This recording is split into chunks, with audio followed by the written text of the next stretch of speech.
«¿Qué clase de basura sin valor me diste?», dijo mi padre. Y luego me abofeteó frente a 30 invitados que sostenían copas de champán, la noche de su cumpleaños número 55, en una casa que yo había fregado de rodillas desde el amanecer. Salí corriendo por la puerta principal con nada más que una mochila y un moretón en la mejilla. No lo sabía en ese momento, pero esa bofetada sería lo último que Gerald Talbot me haría jamás, porque antes de la medianoche estaría sentada en una camioneta negra frente a un desconocido que pronunciaría 5 palabras capaces de deshacer 18 años de mentiras. Antes de continuar, tómate un momento para darle like y suscribirte, pero solo si esta historia realmente te llega. Deja un comentario diciéndome desde dónde me ves y qué hora es allá. Mi nombre es Hilary. Aunque durante la mayor parte de mi vida me obligaron a responder al nombre de Allison. Tengo 21 años. Ahora déjame llevarte de regreso a ese sábado por la mañana, el día en que Gerald Talbot cumplió 55 años y el último día que pasé bajo su techo. Puse la alarma a las 5 de la mañana, igual que todos los sábados. Solo que ese sábado llegó con una lista manuscrita de 2 páginas que Donna había dejado en el mostrador de la cocina la noche anterior. Barrer el patio. Acomodar las sillas plegables, 32 en total, una por cada invitado en la lista de Gerald. Planchar el mantel. Cortar los limones. Lavar a mano las fuentes de cerámica porque el lavavajillas deja manchas. La casa estaba en un tranquilo callejón sin salida en el condado de Henrico, Virginia, una colonial de 4 habitaciones con un jardín perfectamente cuidado que Gerald pagaba para que alguien cortara, pero les decía a los vecinos que lo hacía yo. Adentro, la mesa del comedor era de roble macizo, con capacidad para 12 personas, y la pulía yo cada semana. Sobre el mostrador, 2 cajas de Cabernet de Napa Valley y un pastel de 3 pisos de una pastelería que cobraba más por el fondant de lo que yo ganaba en una semana. Mi cuarto estaba en la planta baja, no en el sótano terminado, sino en el closet de almacenamiento junto al calentador de agua. Sin ventana. Un colchón individual que Gerald había rescatado de la acera cuando yo tenía 9 años. Una cobija de lana que olía a cartón húmedo sin importar cuántas veces la lavara. El cuarto de Megan estaba arriba. Cama queen, pantalla plana, un tocador rodeado de esos focos de camerino. Tenía 23 años y seguía viviendo en casa. Seguía teniendo su tarjeta de crédito vinculada a la cuenta de Gerald. Todavía no había aprendido a hervir un huevo, porque para eso estaba yo. Había pasado 3 meses ahorrando para el regalo de Gerald, una billetera de cuero genuino, de una tienda departamental del centro. $84, que no suenan a mucho a menos que estés ganando $11 por hora fregando moldes en un restaurante llamado Rosie's. La envolví en papel craft porque no podía costearme una bolsa de regalo. No lo sabía, parada ahí en esa cocina a las 5 de la mañana con harina en las manos, que la billetera sería lo último que le daría a ese hombre. Gerald bajó a las 10. Polo Ralph Lauren, el del logo grande del jinete, azul cielo, pantalones de lino con pliegues afilados como navajas, una colonia tan densa que me llegó antes que él. Recorrió el patio como un general inspeccionando sus tropas, movió un racimo de globos 6 centímetros a la izquierda, miró las rodajas de limón que yo había acomodado en la jarra de agua y dijo sin mirarme, «Están disparejas. Hazlas de nuevo». Donna apareció al mediodía, con el cabello recién peinado, aretes de perla, un vestido de lino de Ann Taylor que había pedido en línea y me había mandado a planchar con vapor. Inspeccionó la cocina, pasó un dedo por el mostrador y le susurró algo a Gerald que se suponía que yo no debía escuchar, pero escuché. Solo te compró algo barato. Prepárate. Megan llegó de última, como era de esperarse. Vestido nuevo, mechas nuevas, tacones nuevos repicando sobre el piso que yo había encerado a las 6 de la mañana. Le entregó a Gerald un Apple Watch Series 9, acero inoxidable, el que cuesta $700 en tienda. Lo cargó a la tarjeta de crédito adicional que Gerald le daba para emergencias. Gerald lo abrió, sonrió de oreja a oreja y le dio un beso en la frente. «Esta es mi niña», les dijo a los primeros invitados que cruzaban la puerta, con el brazo alrededor de Megan. «Siempre sabe lo que le gusta a su viejo». No me miró. Nunca lo hacía cuando había gente delante. Yo era la chica que cargaba bandejas, rellenaba copas, Limpiaba los anillos de condensación de la mesa de centro antes de que quedaran marcados. Cuando una de las invitadas, una mujer de la oficina de Gerald, le preguntó a Donna, ¿no debería Allison sentarse a comer con nosotros? Donna sonrió como siempre sonreía, cálida como una puerta cerrada, y respondió, a ella le gusta ayudar. Es su manera de mostrar gratitud. Ya sabes cómo son los adoptados. Seguí cargando bandejas. Ocurrió durante la apertura de regalos. Gerald se sentó en la cabecera de la mesa como si fuera un trono. 30 invitados a su alrededor. Vecinos, amigos de la iglesia, algunos compañeros de la agencia de seguros que administraba. Las flautas de champán capturaban el brillo de las luces del patio. Megan estaba encaramada en el reposabrazos de su silla grabando con el iPhone. Donna estaba parada detrás de él, con una mano sobre su hombro, irradiando la imagen de una mujer que lo tiene todo resuelto. Me acerqué con el paquete envuelto en papel craft. Había escrito en el frente con mi mejor letra, «Feliz cumpleaños».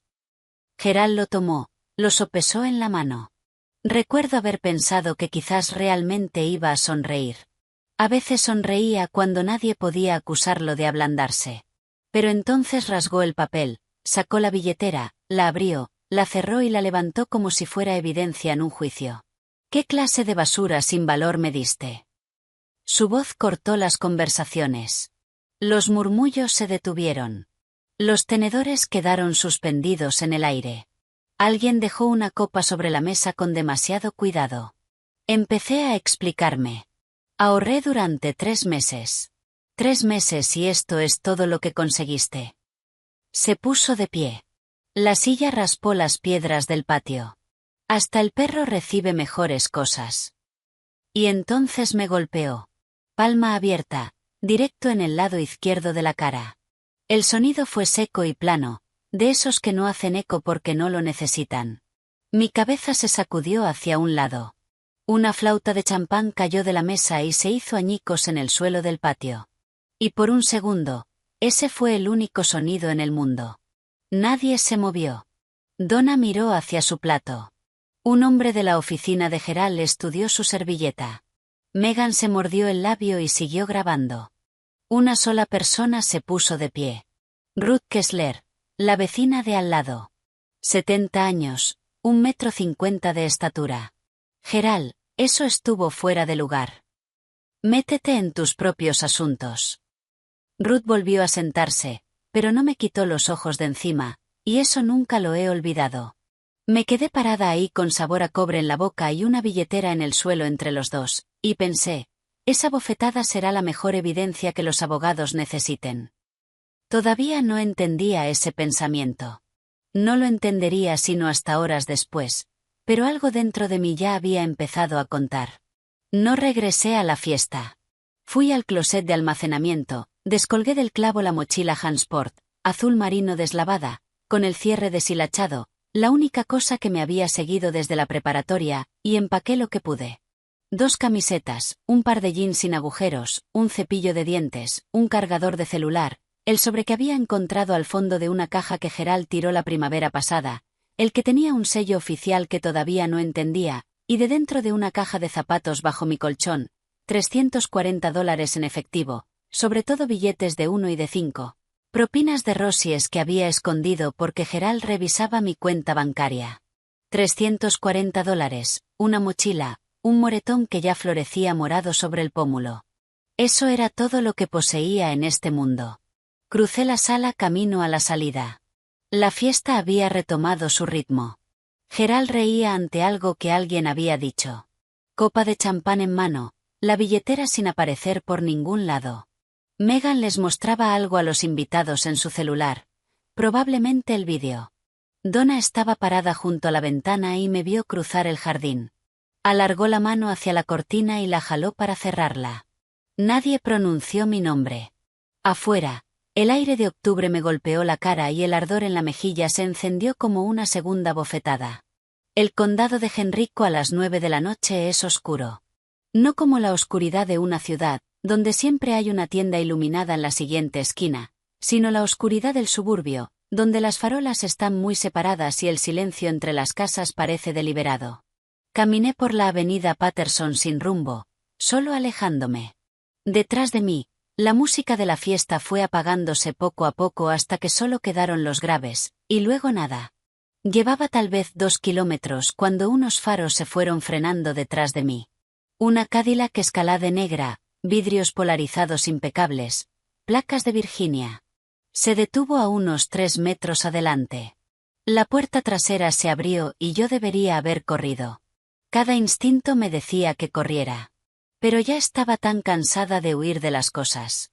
Pensé que quizás, por una vez, vería qué era lo que corría hacia mí. Primero bajó un hombre. De unos 50 y tantos años, alto, delgado, con un abrigo gris carbón que después supe era de Brooks Brothers. Nada ostentoso, solo el tipo de abrigo que cae como si te lo hubieran hecho a la medida. El cabello castaño oscuro entretejido con hilos plateados. Y sus ojos, verde avellana, bien separados, captando la luz de la farola, eran exactamente los mismos ojos que yo veía en el espejo del baño cada mañana. Detrás de él, una mujer más baja, de cabello rojo, facciones definidas, con un portafolios de cuero como si acabara de salir de un tribunal. Mantuvo la distancia. Profesional. Atenta. Las manos del hombre temblaban. Podía verlo incluso en la oscuridad. Disculpa que te asuste, dijo. La voz se le quebró en la segunda palabra. Me llamo Richard Biddeford y creo que soy tu padre biológico. Retrocedí un paso. Mis hombros chocaron contra el poste de un buzón. Eso no es posible. Mis padres biológicos no me querían. Eso fue lo que me dijeron. Te dijeron mal. Metió la mano en el bolsillo interior del abrigo y sacó una fotografía. Pequeña, doblada en las esquinas, evidentemente manosejada 1000 veces. Una mujer sosteniendo a una niña pequeña. La mujer tenía cabello castaño rojizo y pómulos como los míos, y una sonrisa que se inclinaba ligeramente hacia la izquierda. La pequeña tenía ojos verde avellana. Se llamaba Catherine, dijo. Era tu madre. Murió en un accidente de auto cuando tenías 2 años, y desde entonces he pasado cada día de mi vida tratando de encontrarte. Miré la fotografía, luego a él, luego a la fotografía otra vez, porque la mujer tenía la misma boca que yo. La misma inclinación de cabeza. Mirarla era como encontrar una palabra que has estado buscando toda la vida. La mujer de cabello rojo tomó la palabra. Me llamo Margaret Hall. Soy la abogada del señor Biddeford, especializada en derecho de familia. No estamos aquí para llevarte a ningún lugar donde no quieras ir. Hemos estado monitoreando tu situación a través de canales legales durante varios meses. Esta noche, cuando nuestros investigadores te vieron salir de la casa, tomamos la decisión de acercarnos. ¿Estaban vigilando la casa? Margaret asintió. La fiesta de cumpleaños, muchos invitados. Era la oportunidad más segura para confirmar tu identidad visualmente. Hizo una pausa. También te vimos correr. Me toqué la mejilla sin pensar. El moretón palpitaba bajo las yemas de mis dedos. Richard Biddeford miró la marca en mi cara y algo detrás de sus ojos se rompió muy en silencio. Nos sentamos en la parte trasera de la Escalade. Richard de un lado, yo del otro. Margaret en el asiento del copiloto con el portafolios abierto. El motor encendido, la calefacción en bajo. Era el lugar más cálido en el que había estado en toda la noche. Richard me contó la historia como un hombre que la había ensayado durante 18 años y que aún así no estaba listo. Catherine murió en la autopista I-64 dirección este, un martes por la mañana en marzo. Un camión de reparto cruzó el camellón. Ella murió al instante. Richard iba en el asiento del copiloto. Pelvis fracturada, pulmón colapsado. 4 meses en el hospital. Hilary, yo, estaba en casa con una vecina. Mientras estaba en la unidad de cuidados intensivos, dijo, los servicios de protección infantil te pusieron en cuidado de emergencia. Procedimiento estándar cuando no hay un padre disponible. Eso lo entendía. Lo que no entendía era el porqué. Cuando salí del hospital y tramité para traerte a casa, me dijeron que no podía. Un trabajador social llamado Leonard Group llevó el caso. Grubb le dijo al tribunal de familia que yo había firmado una renuncia voluntaria de los derechos parentals, un documento legal que cedía la custodia de manera permanente. Grubb presentó al tribunal un formulario firmado. La jueza aprobó la adopción. Nunca firmé nada, dijo Richard. Estaba en un ventilador mecánico. No podía sostener un bolígrafo, mucho menos leer un documento legal. Pero el tribunal tenía un papel con mi nombre, y eso fue suficiente. Para cuando Richard contrató un abogado y apeló el fallo, era demasiado tarde. La adopción había quedado firme. El expediente estaba sellado. Su hija tenía un nuevo nombre, una nueva familia, una nueva vida en algún lugar de Virginia en el que a él no se le permitía entrar.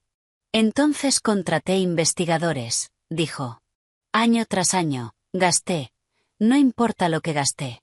Habría gastado todo. La voz no le tembló cuando habló del dinero.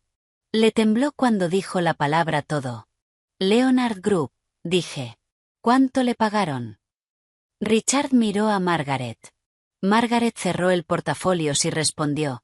Eso es lo que pretendemos demostrar en el tribunal. La camioneta seguía estacionada en la avenida Patterson, con las luces de emergencia parpadeando ámbar contra la oscuridad. Yo estaba sentada con la mochila sobre las piernas, aferrada a las correas como una niña en el primer día de clases, y les conté lo del sobre. La primavera pasada, Gerald había decidido que Megan necesitaba un estudio de yoga en la casa. Eso significaba despejar el closet de almacenamiento, mi cuarto, y mover mis cosas a un rincón aún más pequeño junto a la caldera.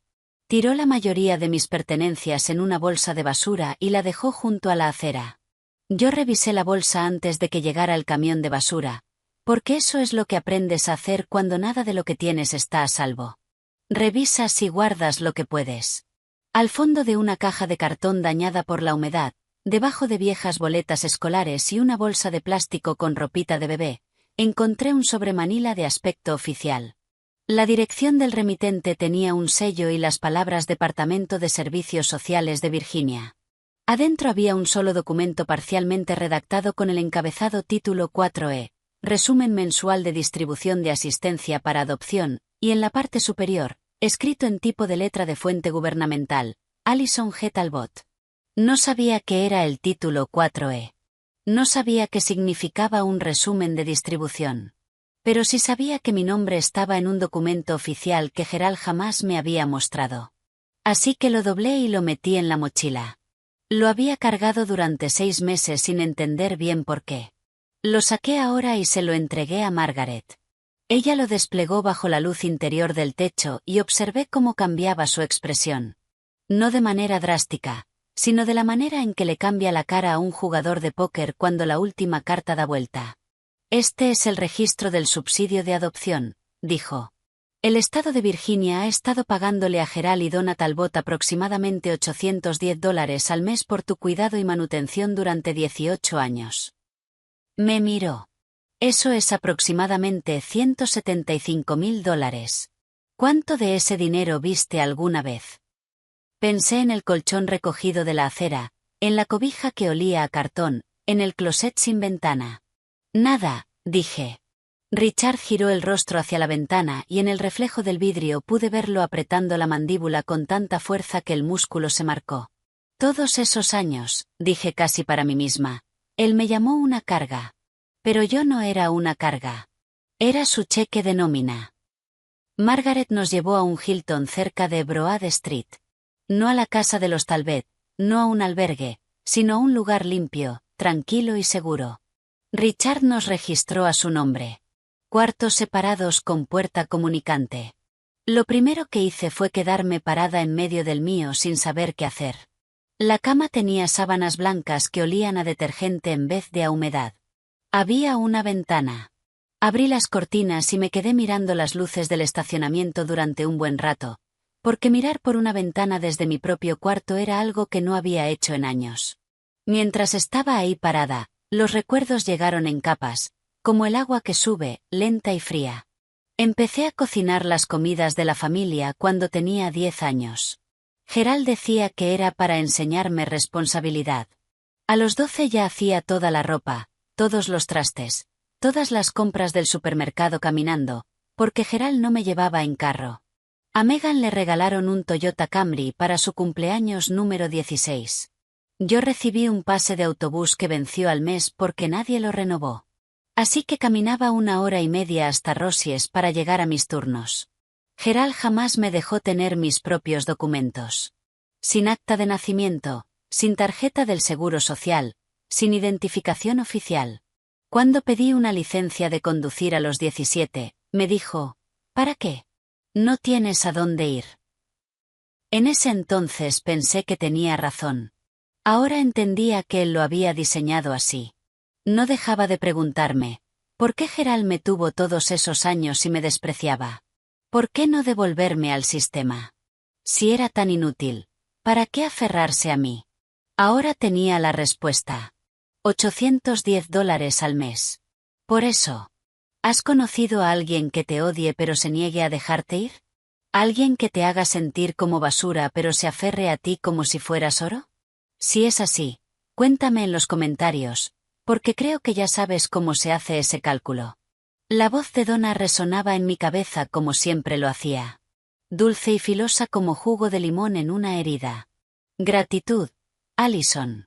Eso es todo lo que te hemos pedido. ¿Acaso es tan difícil? No, Donna. Lo difícil fue darme cuenta de que le había dado las gracias a gente que me estaba robando.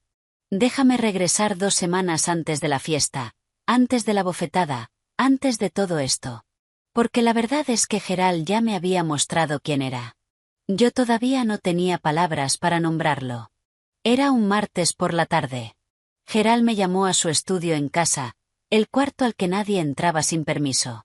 Escritorio de caoba, sillón de cuero con respaldo alto, un estante de libros de pasta dura que nunca había leído, acomodados por color. Estaba sentado detrás del escritorio como un juez, con una carpeta manila abierta frente a él. Siéntate, dijo. No toma asiento. Siéntate. Deslizó un documento hacia mí. 10, quizás 12 páginas, letra apretada, una pestaña azul de firma asomando por abajo. Es un acuerdo voluntario, dijo. Establece que tú eliges permanecer bajo mi tutela porque no estás financiera ni emocionalmente preparada para vivir de manera independiente. Fírmalo. Lo tomé. La mayor parte del lenguaje era impenetrable, considerando que la dependiente reconoce que la vida independiente presenta un riesgo financiero y psicológico excesivo. Pero una cláusula en la página 4 la entendí perfectamente. El acuerdo autorizaba a Gerald a seguir administrando todos los beneficios estatales y federales asociados con el cuidado de la dependiente. Quería que yo firmara mi propio subsidio otra vez, esta vez de manera voluntaria con mi firma de adulta, para que él pudiera seguir cobrando incluso después de que yo saliera del sistema. ¿Para qué necesito firmar esto?, pregunté. La expresión de Gerald no cambió. Porque sin esta familia, estás en la calle. No tienes título. No tienes ahorros. Ni siquiera tienes identificación. Así que vas a firmar esto, y lo vas a hacer antes de mi cumpleaños. Considéralo tu regalo para mí. No firmé. Pedí más tiempo. Gerald no dijo nada. Solo cerró la carpeta y la guardó en el cajón del escritorio. Con calma, de la manera en que guardas un arma cargada en una caja fuerte. Por eso me golpeó en la fiesta. No fue por la billetera. Nunca fue por la billetera. Fue porque le había dicho que no por primera vez en 18 años, y no lo pudo soportar. De vuelta en el Hilton, la mañana siguiente. Me desperté a las 5 de la mañana por inercia, con el corazón acelerado, ya repasando mentalmente la lista de pendientes antes de recordar. No había lista. Solo había una habitación de hotel con sábanas blancas y una ventana llena de cielo gris de octubre. Un golpe en la puerta comunicante. Richard, ya vestido, con 2 tazas de café del lobby. Puso una sobre el escritorio y se sentó en la silla al otro lado del cuarto. No cerca, no lejos, simplemente presente. Como si temiera que si se movía demasiado rápido, yo volvería a desaparecer. Margaret llegó a las 8 con una bolsa de ropa. Adentro, un par de jeans nuevos y un suéter de cachemira color crema, todavía con etiqueta. Algo limpio que ponerte, dijo, práctica como siempre. Me los llevé al baño, me los puse y me miré en el espejo durante un buen rato. Era la primera vez en mi vida que usaba algo que nadie más había usado antes. Cuando salí, los ojos de Richard se enrojecieron en los bordes, pero no lloró. Solo asintió y dijo, Catherine tenía esa misma expresión. Como si estuviera decidiendo si podía confiar en el espejo. Me senté en el borde de la cama y dije lo que había estado pensando toda la noche. Necesito pruebas. No la foto, no la historia. Necesito una prueba de ADN. Si eres quien dices ser, la ciencia lo va a confirmar. Y si no lo eres, también necesito saberlo. Richard no parpadeó. Por supuesto. Margaret ya localizó un laboratorio acreditado en Richmond. Podemos ir hoy. Ninguna vacilación. Ninguna ofensa. Ningún juego de culpas. Solo, por supuesto. Había pasado 21 años en una casa donde hacer una pregunta se interpretaba como un ataque personal. Y aquí estaba un hombre que respondía como si las preguntas fueran lo más natural del mundo. Me he pasado la vida entera haciendo lo que me dicen, dije. Si voy a confiar en ti, será porque yo lo decidí, no porque no tuviera a dónde más ir. Richard dejó su café. Así es exactamente como debe ser. El laboratorio era un edificio de ladrillo bajo en la calle Kerry, limpio, clínico, de luz fluorescente. Una técnica con uniforme hizo el hisopado en el interior de mi mejilla. Luego etiquetaron los tubos y nos dijeron que los resultados tardarían entre 3 y 5 días hábiles. 5 días. Había esperado 21 años para saber quién era yo. 5 más se sentían como aguantar la respiración bajo el agua. Mientras esperábamos, Richard trajo cosas al hotel. No regalos, no como los regalos que Gerald daba como transacciones con condiciones, sino fragmentos. Un álbum de fotografías. Catherine embarazada, riendo en una hamaca del porche, con una mano sobre el vientre. Catherine sosteniendo a una recién nacida con un gorro rosa. Richard, Catherine y la bebé frente a un bungalow de ladrillo en el Fan District de Richmond, con una puerta roja. La bebé tenía ojos verde avellana desde entonces. Esa es la casa a la que llegaste, dijo Richard. Todavía es mía. No pude venderla. Estudié cada fotografía como si fuera un documento que debía memorizar para un examen. La cara de mi madre, sus manos, la manera en que se paraba, ligeramente ladeada, con el peso en el pie izquierdo. Igual que yo cuando no estoy pensando en ello. Es hermosa, dije. Te pareces exactamente a ella, dijo él. Sobre todo los ojos. Al quinto día llamó Margaret. Estaba sentada en la cama del hotel con el álbum abierto en una foto de Catherine soplando las velas de un pastel cuando sonó mi celular. 99.998% de probabilidad de paternidad, dijo Margaret. Está confirmado. Richard Bitford es tu padre biológico. No dije nada durante un momento. Solo sostuve el teléfono y miré la fotografía y sentí que algo se abría en mi pecho. No se rompió, no se hizo añicos, sino que se abrió de la manera en que se abre una puerta cuando alguien finalmente gira el picaporte desde el otro lado. 99.998%. Un número. Pero para mí era la primera prueba en 21 años de que no era un accidente que nadie había querido. La voz de Margaret volvió al teléfono, firme y precisa. Ahora tenemos suficiente. El siguiente paso es el tribunal de familia. Lo que supe después llegó a través de los expedientes del tribunal, del testimonio de Ruth Kessler y de los mensajes de texto que Donna eventualmente le entregaría a Margaret. La mañana siguiente a la fiesta, Gerald llamó a la policía del condado de Henrico y me reportó como desaparecida. No porque estuviera preocupado, sino porque estaba calculando. El oficial que respondió buscó mi información y le dijo a Gerald lo que no quería escuchar. Tenía 21 años. Era una adulta legalmente. Si me había ido por voluntad propia, no había caso de persona desaparecida que abrir. No se fue por voluntad propia, le dijo Gerald al oficial. Tiene problemas mentales. Apenas puede funcionar sin supervisión. El oficial le preguntó si Gerald tenía alguna documentación de eso. un diagnóstico, una orden de tutela, algo legal. Gerald no tenía nada, porque yo no tenía problemas mentales. Solo estaba controlada. Esa noche, según los mensajes de texto de Donna, los que ella entregaría después como evidencia, Gerald caminó de un lado a otro de la sala durante 3 horas. Donna estaba sentada en el sofá escribiendo lo que le dictaba. Gerald, si esa chica habla con alguien, con protección infantil, con un abogado, con quien sea, estamos acabados. Encuentra el expediente de adopción. Todo.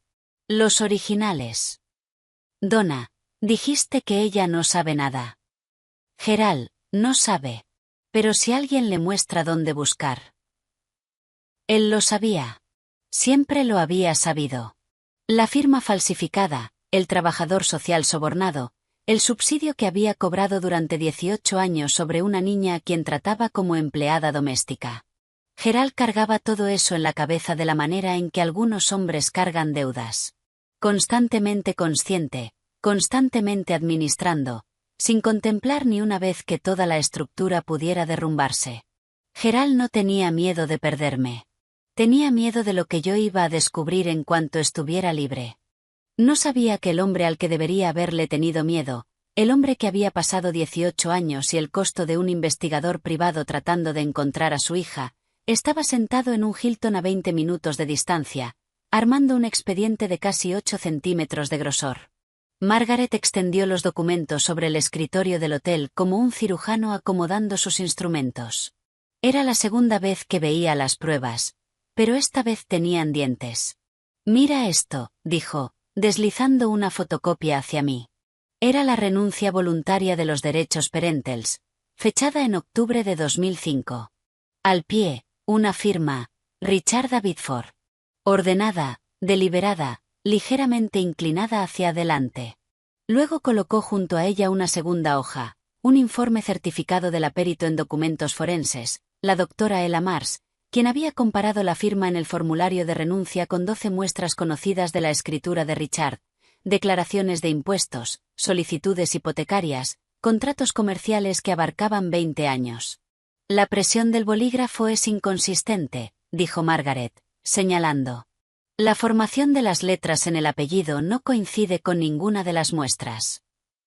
Hizo una pausa.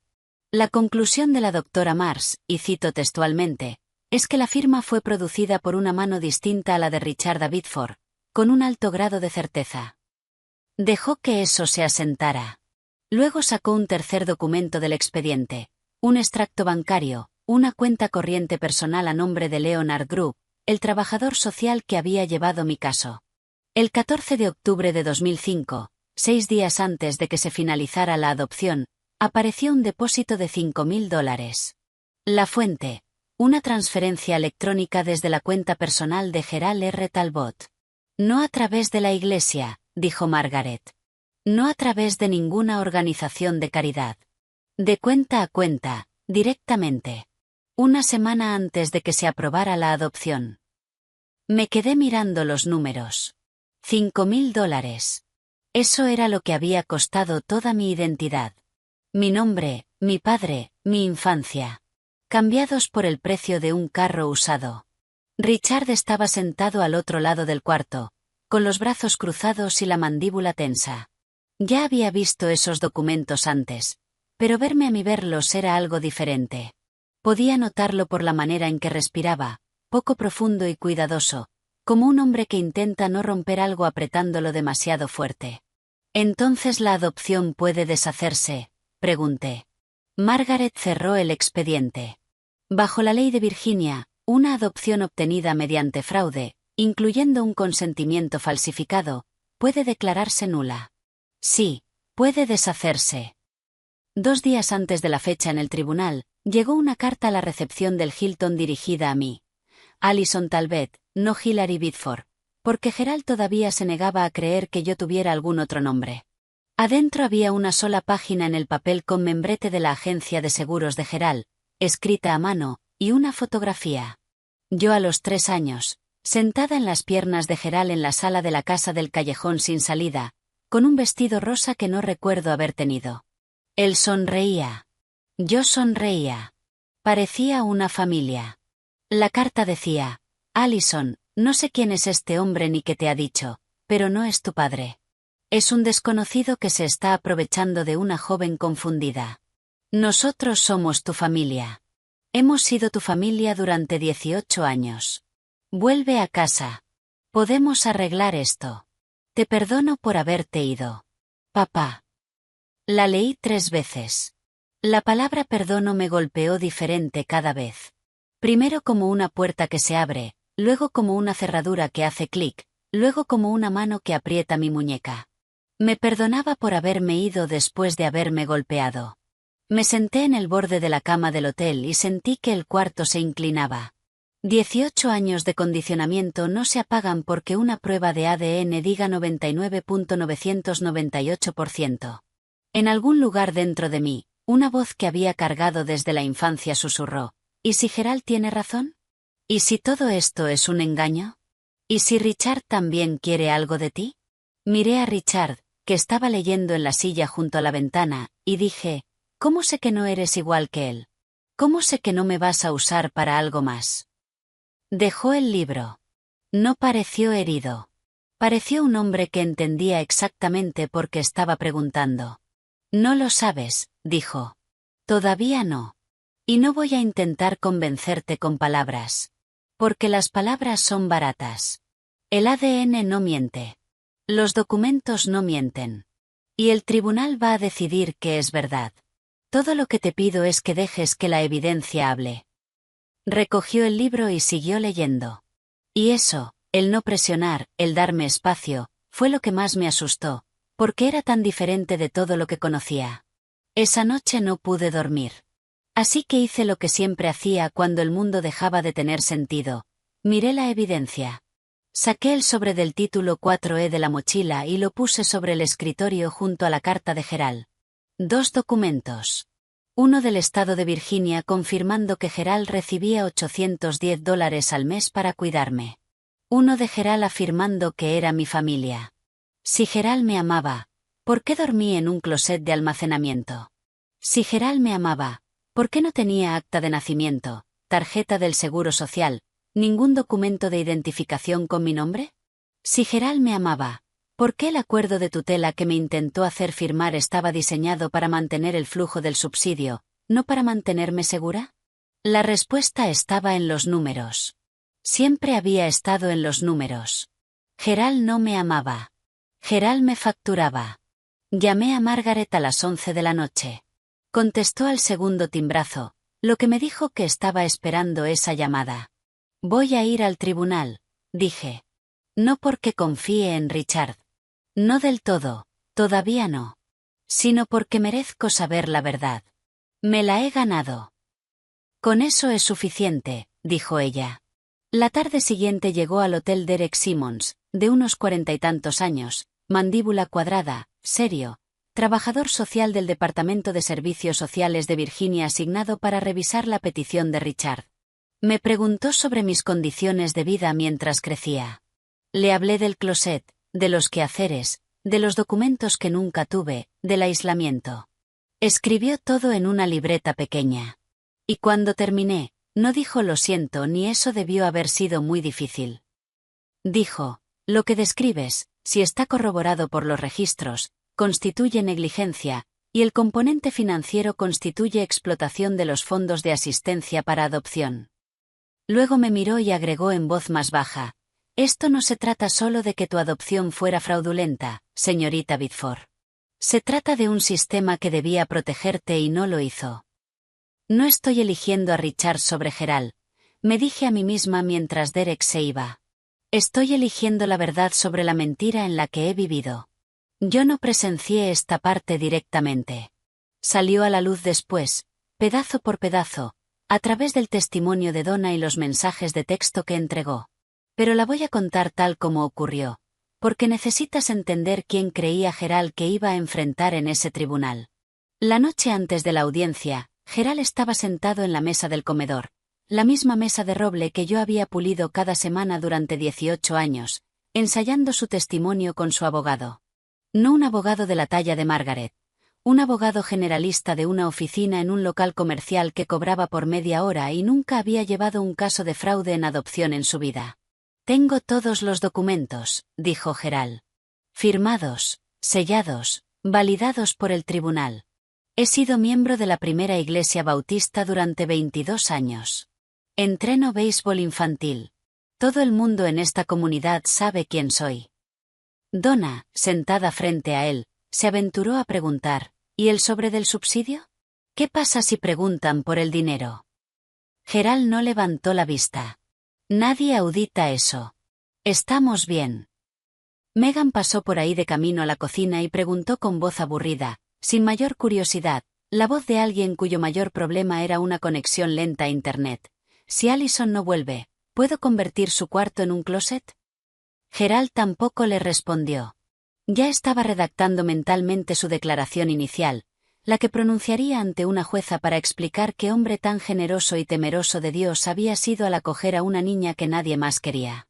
No sabía que la jueza iba a tener ante sí un expediente de casi 8 centímetros de grosor con firmas falsificadas, registros de soborno y un informe de perito forense. No sabía que la chica a la que había criado para guardar silencio por fin había encontrado su voz. No sabía que el hombre sentado al otro lado del pasillo sería el padre cuyo nombre alguien había falsificado 18 años atrás. Gerald entró a ese tribunal como un hombre que nunca había perdido. Estaba a punto de aprender cómo se ve la derrota. La mañana de la audiencia, Margaret convirtió la sala de conferencias del hotel en un cuarto de guerra.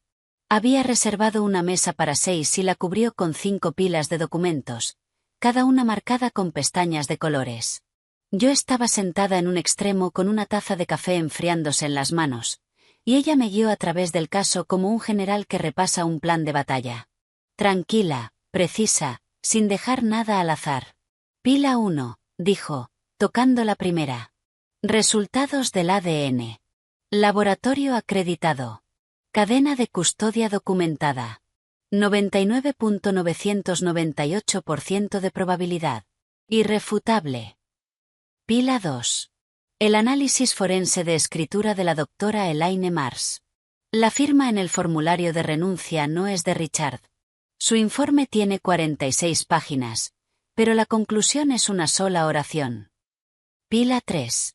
Registros financieros obtenidos a través de nuestra petición al Departamento de Servicios Sociales de Virginia. Gerald y Donna Talbot recibieron $810 mensuales en asistencia para adopción del título 4E durante aproximadamente 216 meses.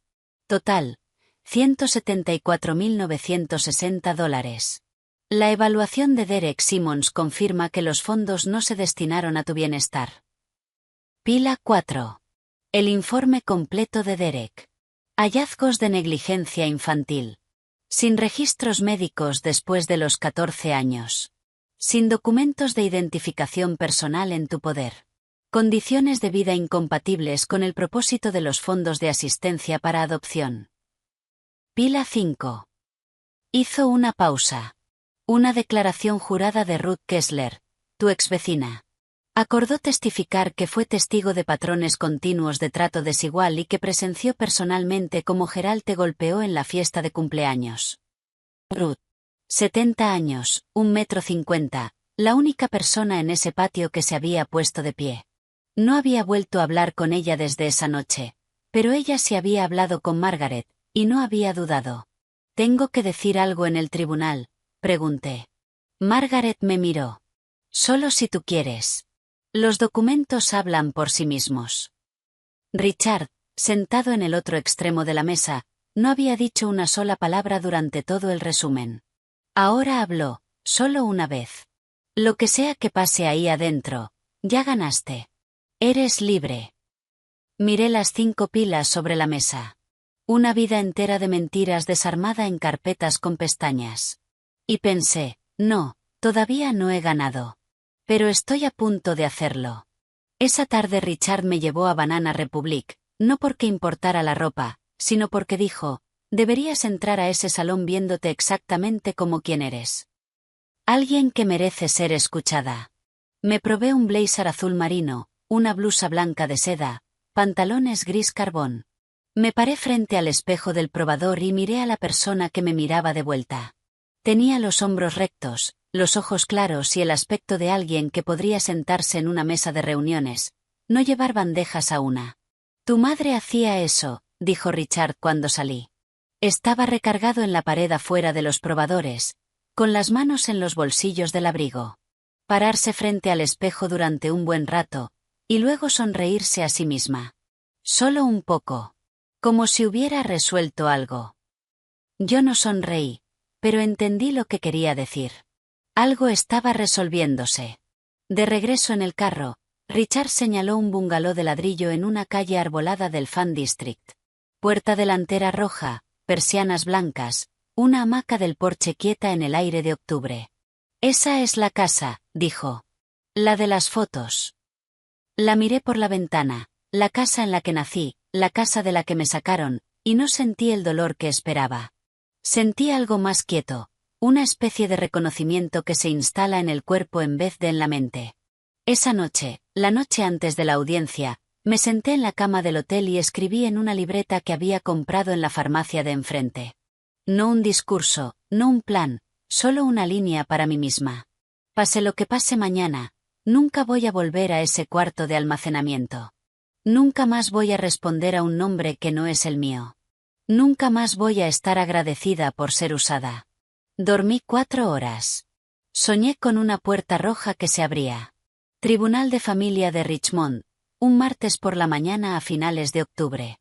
El edificio era de ladrillo federal antiguo, entrada con columnas, pasillos con pisos que hacían eco con cada paso como si el edificio quisiera que supieras quién se acercaba. Llegué a las 8:30 con Richard a mi izquierda y Margaret a mi derecha. Derek Simmons unos pasos atrás cargando una caja de archivos llena de registros. Blazer azul marino, blusa blanca, cabello recogido en un chongo bajo. Sin joyas. No tenía ninguna. Pero mis manos estaban firmes y mi espalda, recta. Gerald llegó a las 8:40. Traje gris, corbata burdeos, Donna del brazo con su vestido de Ann Taylor, Megan detrás con algo demasiado informal para un tribunal. Su abogado llevaba una sola carpeta. Gerald llevaba el mentón en el ángulo de un hombre que creía que esto era un trámite.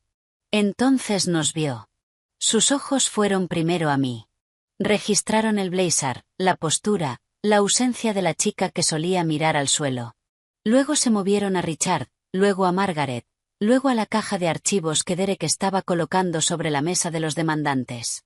La cara de Gerald no se desmoronó. Se recalibró. Ya había visto esa expresión antes. La aritmética mental acelerada de un hombre que controla cada variable y de pronto se da cuenta de que hay una que pasó por alto. La mano de Donna se apretó en su brazo. Megan sacó el celular, lo pensó mejor y lo guardó. Gerald y yo cruzamos la mirada a través del pasillo. Por primera vez en mi vida, no bajé la vista. El secretario abrió las puertas del tribunal y llamó el caso, en el asunto de la adopción de la menor anteriormente conocida como Hilary Bidford, actualmente denominada Alison Grace Talbot. Entramos, ambas partes, por la misma puerta, a mundos distintos. Margaret se paró de la manera en que me imagino que se pararía un bisturí si pudiera. Erguida, precisa, reflejando la luz. Se dirigió a la jueza, la honorable Patricia Dwyer, sin notas. Su señoría, estamos aquí hoy para presentar evidencia de que la adopción de Hilary Bidford, conocida durante los últimos 18 años como Alison Grace Talbot, fue obtenida mediante fraude. Específicamente, la falsificación del consentimiento de un padre biológico para renunciar a sus derechos parentales, facilitada por un pago económico al trabajador social asignado al caso. Presentó primero los resultados del ADN. El affidavit jurado del técnico de laboratorio, la cadena de custodia, el número 99.998%. La jueza Dwyer examinó el informe, acomodó sus anteojos de lectura y lo dejó a un lado con un pequeño asentimiento. Luego Margaret introdujo el análisis forense de escritura. El informe de 46 páginas de la doctora Ella Mars condensado en su párrafo final, es mi opinión profesional, con un grado razonable de certeza científica, que la firma en la renuncia voluntaria de los derechos parentales con fecha de octubre de 2005 no fue producida por la mano de Richard Bidford. El abogado de Gerald se puso de pie. Su señoría, mi cliente tiene un decreto de adopción ejecutado legalmente y aprobado por este sistema judicial hace casi 2 décadas. El peticionario está intentando relitigar un asunto resuelto basándose en la opinión de un perito contratado. Margaret no se dio la vuelta. Su señoría, un decreto construido sobre una firma falsificada no está resuelto. Está encubierto. Estamos aquí para descubrirlo. Escuché a Ruth Kessler moverse en la galería detrás de mí. Un hombre que yo no reconocía, quien después resultó ser el reportero judicial del Richmond Times-Dispatch, escribió algo en una libreta angosta. 2 mujeres de la iglesia de Gerald estaban sentadas en la segunda fila con los rostros tensos, con la incomodidad particular de quien observa cómo una reputación se deshace en tiempo real. La jueza Dwyer miró al abogado de Gerald por encima de sus anteojos. El tribunal escuchará la presentación completa de la parte peticionante. Continúe, señorita Hall. Margaret pasó a los registros financieros, y fue aquí donde el ambiente en el tribunal cambió. Proyectó el resumen de distribución del título 4E en la pantalla del tribunal. El mismo documento que yo había sacado de una bolsa de basura 6 meses atrás, mes por mes, año por año, una columna de cifras que recorrían la página como el libro contable de mi infancia. Señor Talbot, dijo Margaret, la jueza había autorizado los interrogatorios directos. El estado de Virginia le pagó a su hogar $810 mensuales en asistencia para adopción por el cuidado de la niña que se le encomendó durante aproximadamente 18 años. Eso suma $174.960. ¿Puede decirle al tribunal cómo se asignaron esos fondos para el bienestar de la niña? Gerald se enderezó en su silla. Todo fue para la chica. La alimentamos, la vestimos, le dimos un techo. 18 años de eso no son baratos. Margaret asintió como si hubiera esperado esa respuesta, que así era. Luego llamó a Derek Simmons. Derek se acercó al estrado cargando su informe como un hombre que lleva algo pesado e importante. Había visitado la casa de los Talbot. Había revisado los registros. Habló sin inflexión, lo que hizo que cada dato golpeara con más fuerza. El espacio vital de la niña era un área de almacenamiento habilitada junto al calentador de agua de la vivienda, de aproximadamente 5.6 metros cuadrados, sin ventana exterior, sin armario. El colchón mostraba desgaste visible y daño por humedad consistente con haber sido recogido de la vía pública. No encontré registros médicos de la niña después de los 14 años, sin visitas pediátricas, sin registros dentales, sin vacunas después del 8º grado. La niña no tenía identificación emitida por el Estado, ni tarjeta del Seguro Social en su poder, ni acceso documentado a su propio expediente de adopción. Miró a la jueza. En mi evaluación profesional, su señoría, las condiciones de vida descritas y observadas son consistentes con negligencia infantil, y no con el propósito previsto de los fondos de asistencia para adopción. Donna empezó a llorar. Suavemente al principio, luego con más fuerza. El tipo de llanto estudiado que atrae las miradas. Gerald le apretó la mano y frunció la mandíbula, proyectando la imagen de un marido que protege a una esposa frágil de acusaciones injustas. Pero después llegó el turno de Ruth Kessler. Subió al estrado con un cardigan azul marino y zapatos cómodos, y no representó nada. Viví al lado de esa familia durante 12 años, dijo Ruth. Vi a esa chica cortar su césped, lavar sus carros, colgar ropa en el patio trasero mientras la otra hija, la biológica, tomaba el sol en una silla reclinable. Nunca vi a Allison, a Hillary, sentarse a cenar con ellos cuando había visitas. Y la noche del cumpleaños del señor Talbot, lo vi golpearla en la cara frente a 30 personas porque le dio un regalo que él consideró indigno de él. El tribunal quedó en silencio de la manera en que una sala enmudece cuando todos los que están ahí recalculan lo que creían saber. Margaret esperó a que Ruth bajara del estrado y luego se volvió hacia Gerald. Señor Talbot, ¿conoce usted a un hombre llamado Leonard Grubb? Gerald no parpadeó. No. Margaret sacó una fotografía impresa en papel fotográfico con la fecha marcada en la esquina. 2 hombres parados junto a una mesa plegable en un evento al aire libre. Uno era Gerald, 10 años más joven, polo, plato de cartón en mano. El otro era un hombre delgado con lentes y una credencial del Departamento de Servicios Sociales de Virginia colgada al cuello. Esta foto fue tomada en el día de campo comunitario de la primera iglesia bautista en junio de 2004, dijo Margaret. Un año antes de que se finalizara la adopción. El hombre a su lado es Leonard Grubb, el trabajador social asignado al caso de Hilary Bitford. Sigue sosteniendo que no lo conoce. La mandíbula de Gerald se movió. Puede que lo haya conocido de pasada. Los eventos de la iglesia son grandes. No recuerdo cada cara. Suficiente para recordar mandarle $5,000. Margaret colocó el extracto bancario en el proyector. La cuenta corriente personal de Gerald. 14 de octubre de 2005. Transferencia electrónica. Destinatario: Leonard M. Grubb. ¿Puede explicar este pago? Eso fue una donación para la iglesia. Fue una contribución comunitaria. Enrutada desde su cuenta personal directamente a la cuenta personal del señor Grubb, no a la cuenta de la iglesia.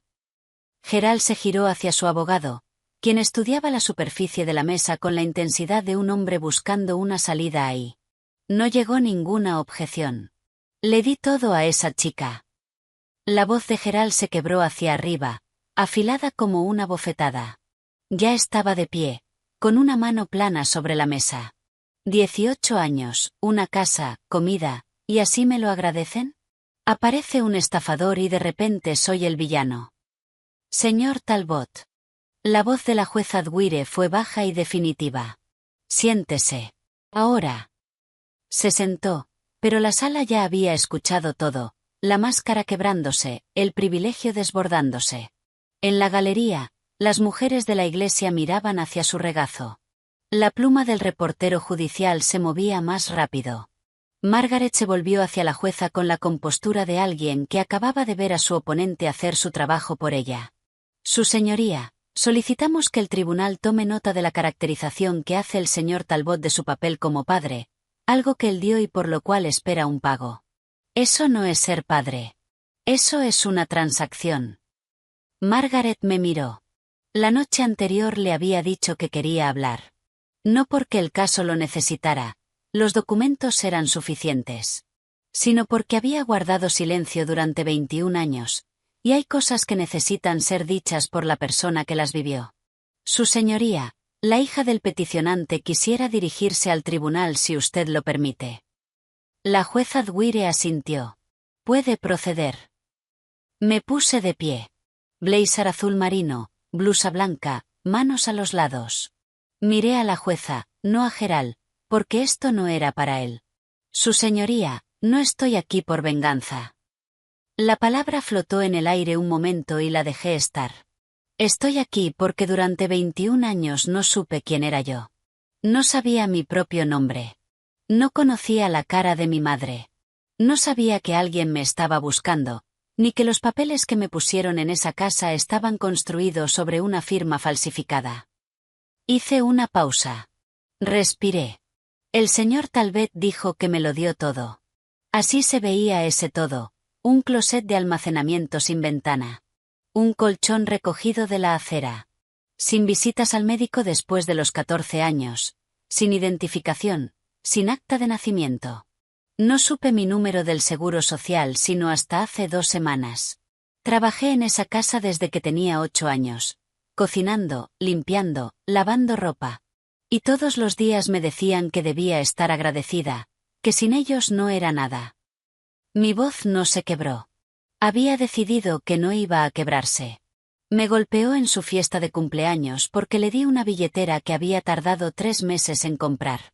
Pero la verdad es que me golpeó porque no quise firmar un papel que le daba control continuo sobre mi vida. Eso era lo que era yo para él. No una hija. Una línea en un presupuesto. Miré a la jueza. No le estoy pidiendo a este tribunal que castigue a Gerald Talbot. Le estoy pidiendo que diga la verdad. Porque me la merezco. Cada niño en el sistema se la merece. Me senté. El silencio en la sala fue absoluto. Ruth Kessler lloraba en silencio, con el llanto de verdad. El reportero había dejado de escribir y solo me miraba. Richard estaba perfectamente inmóvil con las manos entrelazadas sobre la mesa, pero podía ver los nudillos blancos. Cuando me puse de pie en ese tribunal, recuerdo haber pensado, ¿por qué tardé 21 años en decir algo tan sencillo? ¿Alguna vez has guardado algo dentro durante tanto tiempo que cuando por fin lo dices en voz alta te sorprende que fueran solo unas pocas oraciones, que todo ese peso cupiera en tan pocas palabras?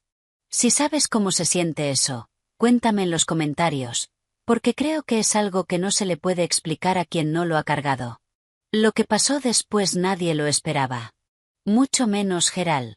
Donna se puso de pie. No desde el estrado, nadie la había llamado. Se levantó del banco de los demandados, se alisó el frente del vestido de Ann Taylor de la manera en que lo alisaba todo, y dijo con una voz que temblaba como un cable a punto de reventar: «Su señoría, necesito decir algo». Gerald le agarró la muñeca. «Donna, siéntate». Ella se soltó. Era la primera vez que la veía soltarse de algo. «Yo escribí el cheque», dijo Donna. El rímel ya se le corría, pero no era el llanto estudiado de antes. Esto era diferente. Crudo, feo, del tipo que no le importa el público. $5.000 para Leonard Group. Gerald me dijo que era para agilizar el proceso de adopción. Escribí el cheque de nuestra cuenta conjunta, y lo sabía. Sabía lo que significaba. El abogado de Gerald se llevó la cabeza a las manos. Gerald se puso rojo desde el cuello hacia arriba, un carmesí oscuro y moteado que nunca le había visto. «Está mintiendo», dijo Gerald. «Está confundida. Se está protegiendo a sí misma». «Me estoy protegiendo a mí misma». La voz de Donna se quebró, aguda y desesperada. «Porque llevo 18 años protegiéndote a ti y ya no puedo más. Te vi golpear a esa chica. Te vi trabajarla como a una mula. Y no dije nada porque te tenía miedo, Gerald. Exactamente a esto». La jueza Dwyer la dejó terminar. El tribunal estaba tan silencioso que podía escuchar el zumbido de las lámparas fluorescentes sobre nuestras cabezas. Megan estaba paralizada en la galería, con el celular en el regazo y la boca abierta. «Señor Talbot», dijo la jueza, y su voz cargaba el peso de alguien que ha visto mucho y que todavía es capaz de consternarse. «Un solo exabrupto más y lo pongo en desacato». Gerald se quedó quieto como una piedra, y por primera vez en mi vida lo vi tener miedo. La jueza Dwyer tardó 12 minutos en revisar los documentos finales. 12 minutos. Lo sé porque miraba el reloj de la pared del tribunal, el analógico de los de antes, con un segundero que hace tic-tac en vez de barrer, y conté cada vuelta. Cuando levantó la vista, no se dirigió primero a Gerald. Se dirigió a mí. «Señorita Biddeford». Y usaré ese nombre ahora porque la evidencia ante este tribunal así lo impone. El tribunal ha revisado la petición, el análisis forense de escritura, los registros financieros, el testimonio del trabajador social y de la testigo vecina, los resultados del ADN y la declaración que la señora Talbot hizo de manera voluntaria. Se quitó los anteojos. La evidencia no admite ambigüedad. La renuncia voluntaria de los derechos parentales presentada en octubre de 2005 contiene una firma que ha sido determinada por análisis forense certificado como fraudulenta. El padre biológico, Richard Biddeford, nunca consintió la terminación de sus derechos parentales.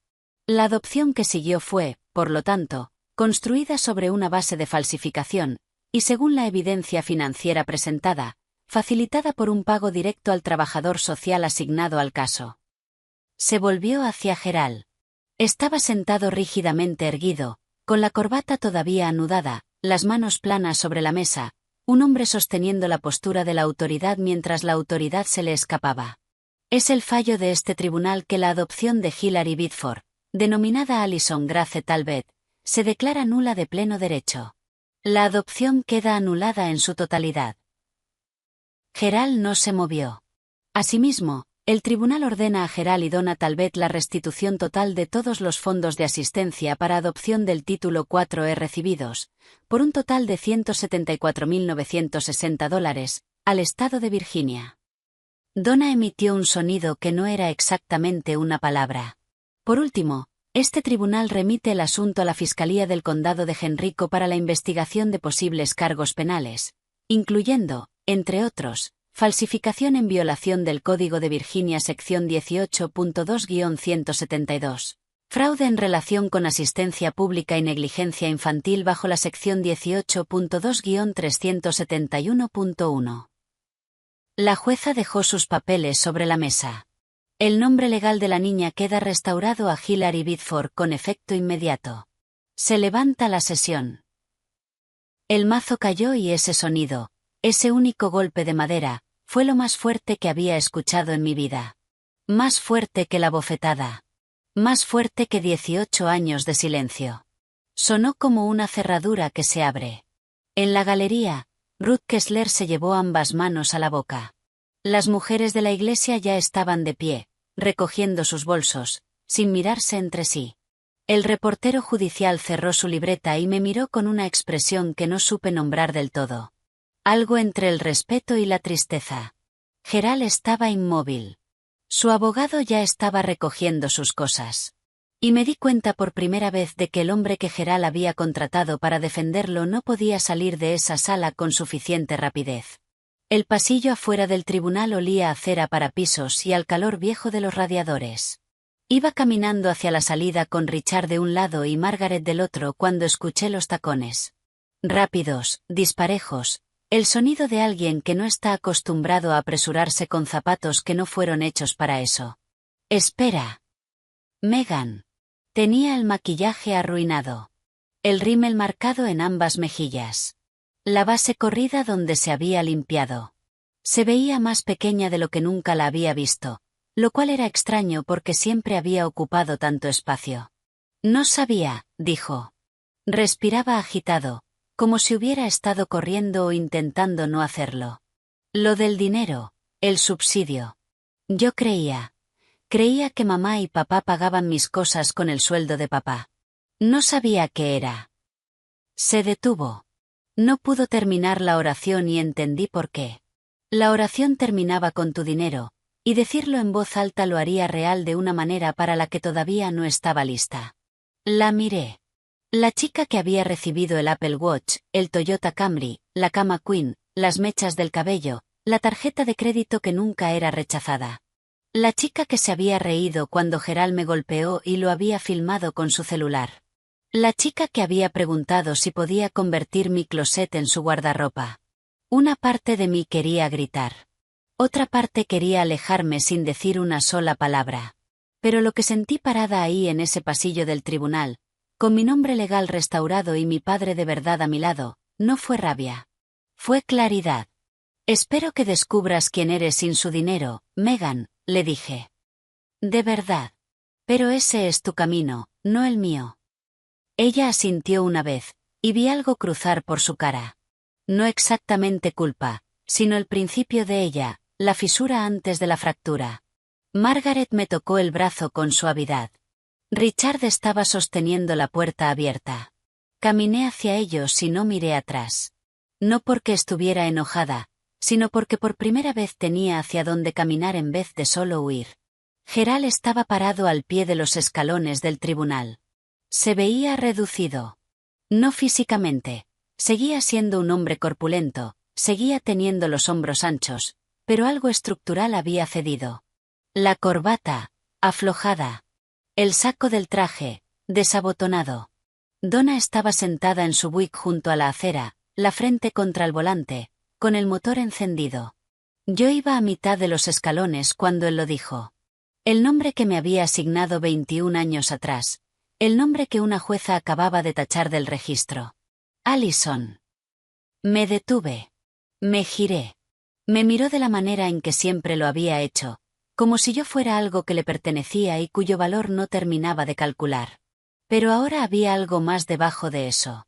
Algo que podría haber sido miedo si Gerald Talbot fuera el tipo de hombre que admite tener miedo. Después de todo lo que hice por ti, dijo, después de 18 años bajo mi techo, así es como me lo pagas. Me quedé parada en los escalones con el blazer azul marino y la luz de octubre sobre los hombros. Y sentí por primera vez el peso completo de lo que acababa de decir. No rabia. Reconocimiento. Porque incluso ahora, incluso con el fallo de la jueza resonando todavía en el aire, Incluso con un informe forense que probaba que él había falsificado la firma de un hombre para robarle a su hija, Gerald Talbot creía que se le debía algo. Me llamo Hilary, dije. Y tú no hiciste nada por mí. Me lo hiciste todo a mí. Y ya se acabó. Me giré y bajé el resto de los escalones. Richard estaba esperando junto a la escalade con la puerta abierta. No dijo nada. No hacía falta. Solo sostuvo la puerta de la manera en que sostienes una puerta para alguien a quien llevas 18 años esperando abrirle una puerta. Subí, la puerta se cerró, y lo último que vi por la ventana polarizada fue a Gerald Talbot parado solo en los escalones del tribunal, con el saco abierto, viendo cómo su inversión se alejaba. 6 meses después. Aquí es donde estoy ahora. Vivo en Richmond, no en la casa del Fan District con la puerta roja, aunque Richard me la ofreció. Tengo un apartamento cerca de la calle Grey, un estudio con ventanas altas que dejan entrar mucha luz por la mañana. A veces me quedo parada ahí un momento antes de empezar el día. Las ventanas fueron lo primero que busqué cuando salí a buscar departamento. Pasé 18 años en un cuarto sin ninguna. Ahora necesito ver el cielo cuando me despierto. Estoy estudiando para el examen de equivalencia de preparatoria. También estoy inscrita en el programa culinario del Colegio Comunitario Reynolds, lo cual es irónico, lo sé. Gerald me hizo cocinar todas las comidas durante 18 años y ahora yo lo estoy eligiendo. Pero esa es la diferencia, ¿verdad? Entre algo que te hacen y algo que tú decides hacer. Los ingredientes son los mismos. El significado es completamente distinto. Richard y yo cenamos todos los domingos en el bungalow. No cocina muy bien. Su especialidad es salmón demasiado cocido y pan de ajo ligeramente quemado, pero lo hace él mismo. Y pone la mesa para 2. Y me pregunta cómo estuvo mi semana y escucha la respuesta. No somos perfectos. Hay silencios incómodos. Hay momentos en que ninguno de los dos sabe qué decir, porque 18 años robados no se recuperan cenando salmón. Pero él está ahí todos los domingos sin falta. En cuanto a los Talbot, Gerald y Donna están esperando juicio. Falsificación, fraude, negligencia infantil. La casa en el condado de Henrico tiene una segunda hipoteca para cubrir el pago de la restitución. A Gerald le pidieron que renunciara a su puesto en la junta de diáconos de la primera iglesia bautista. No se fue en silencio. Donna, que cooperó con la investigación, podría recibir cargos reducidos. Megan se mudó con una tía en Fredericksburg y consiguió trabajo en una tienda de ropa. El primer trabajo que ha tenido en su vida. Voy a terapia todos los jueves. Con una mujer que se llama Doctora Torres, que tiene un consultorio pequeño con un ficus y no me dice cómo sentirme. Solo hace preguntas y me deja encontrar mis propias respuestas, lo cual, después de 21 años de que me dijeran qué pensar, se siente como aprender un idioma nuevo. Sanar no ocurre de la noche a la mañana. Algunas mañanas todavía me despierto a las 5 con el corazón acelerado, ya catalogando mentalmente pendientes que ya no existen. Pero luego abro las cortinas y ahí está el cielo, y recuerdo dónde estoy. Quiero ser clara sobre algo antes de terminar. Esta historia no es sobre venganza. Sé que puede parecer eso. El tribunal, el fallo, la orden de restitución, los cargos penales. Pero venganza significaría que quiero que Gerald sufra como sufrí yo, y eso no lo quiero. Lo que quiero es que rinda cuentas. Esas son cosas distintas. La venganza es un fuego que enciendes esperando que queme a otra persona. La rendición de cuentas es simplemente encender la luz para que todos puedan ver lo que ya estaba ahí. Si estás en una familia donde te toleran en vez de amarte, donde tu presencia es soportada y no valorada, donde te han enseñado que la gratitud significa silencio y que obedecer significa sobrevivir, quiero que escuches esto. Tú no eres el problema. Nunca fuiste el problema. Las personas que te hicieron sentir como una carga cargaban sus propias deudas y pusieron el peso sobre ti porque eras lo suficientemente pequeño como para aceptarlo. Mereces saber tu propio nombre. La familia no es papeleo. No es un decreto judicial ni un expediente de adopción ni una firma falsificada o no. La familia es la persona que se sienta contigo mientras aprendes a confiar de nuevo. La persona que dice claro que sí cuando le pides pruebas en vez de fe. La persona que te abre la puerta y no te pide que estés agradecida por ello. El domingo pasado, Richard y yo nos sentamos en el porche del bungalow de la calle del Fan District. El de la puerta roja. Él tomaba café. Yo leía. Ninguno de los dos hablaba, y fue el silencio más cómodo que he conocido. En un momento él me miró y dijo, «Me alegra que estés aquí». Y yo le dije, «A mí también». Me llamo Hilary Bitford, y por primera vez en mi vida sé exactamente quién soy. Gracias por quedarte hasta el final. Si esta historia te hizo sentir algo, enojo, alivio, reconocimiento, o simplemente la comprensión silenciosa de que también has estado en un cuarto así, escríbelo en los comentarios. Los leo todos. Y si quieres escuchar lo que le pasó a una mujer a quien sus suegros echaron de la casa en Nochebuena, esa historia está en la descripción aquí abajo. Dale clic. Te lo prometo, no te va a arrepentir. Hasta la próxima. Cuídense mucho. Y si alguien todavía te está diciendo que deberías estar agradecida por ser maltratada, tienes permiso de dejar de escucharlo.